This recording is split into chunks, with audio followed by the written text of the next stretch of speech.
Hey everybody, Jay Super Awesome here. I'd like to welcome you all back to my channel. Today I will be giving my review for Godzilla King of Monsters. Right now I'm about to go in and check it out, and I will get back with you later on to let you know what I think about the movie. Okay, so I just got back from seeing Godzilla King of Monsters. I'm going to start off by giving a basic plot description, and hopefully I can do this without giving any spoilers away. So this story starts off 5 years after the events of Godzilla 2014. The world knows about the existence of the Titans, so they know that there's large monsters.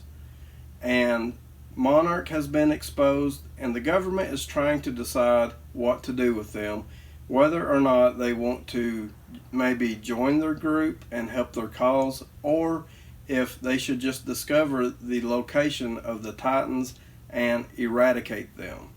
There is a device called the Orca, which is really interesting because if you think about how dolphins use sonar, or whales use sonar, or even bats, this device is used to basically get the giant monsters to communicate with each other, or they can at least sense the presence of other giant monsters, and they are able to locate and track each other down.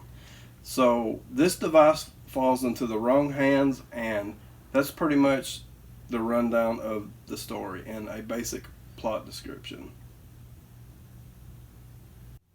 Okay, so getting into my thoughts for this one. So I'm going to try to break this review up into some small sections, and I want to start off by talking about the music. I thought the score was fantastic in this movie. I liked how they tried to interpret some of the classic Godzilla theme music into this one, and they put a little bit of an updated spin to it, not really changing it up a whole lot, but just enough to add a new little kick to it, I guess. And each of the monsters in the movie had really awesome, sound effects to them, and I just thought the overall score was perfect.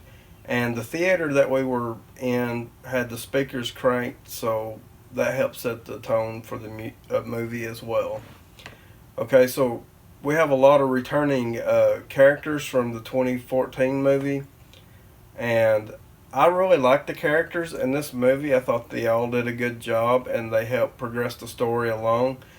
There was very rarely any moments that we didn't have the Titans on screen. But when they wasn't on screen, the story was progressing and moving along pretty fast, and the cast of characters were all pretty interesting in my opinion. The Titans themselves, absolutely love all the new designs to each and every one, and I love that they added a little bit more character to Mothra and a little bit more to her design, and basically it's an upgraded look because she needed to be able to defend herself a little better, and she was more insect looking, and I loved her larva form as well. And Rodan had a new updated design. He was referred to as the fire demon, and of course King Ghidorah had a new upgraded look, and I just thought he looked fantastic. Now he did sort of hold pretty true to the classic design, but overall just really cool. And I thought it was cool how they referred to him as Monster Zero for a lot of the movie before they ended up giving him the title of King Ghidorah. So that was neat.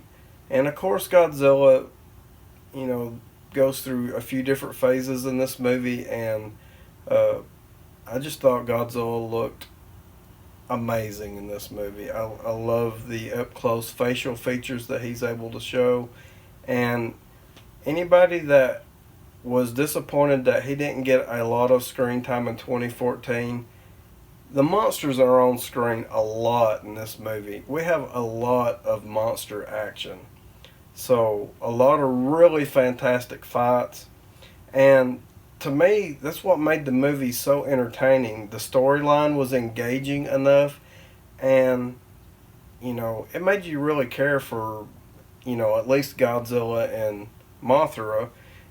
Rodan and King Ghidorah was just really threatening and dangerous, it seemed like, and were causing massive chaos. And I love how King Ghidorah sort of had like a storm cloud that would travel around and follow him. And well, obviously he was causing it, but it was just a really neat effect.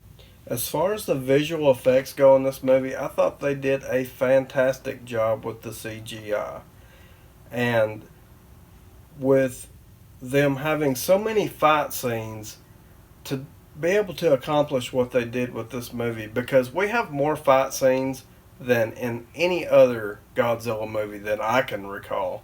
And the special effects and the CGI was just brilliant in this movie. I think it's top-notch quality.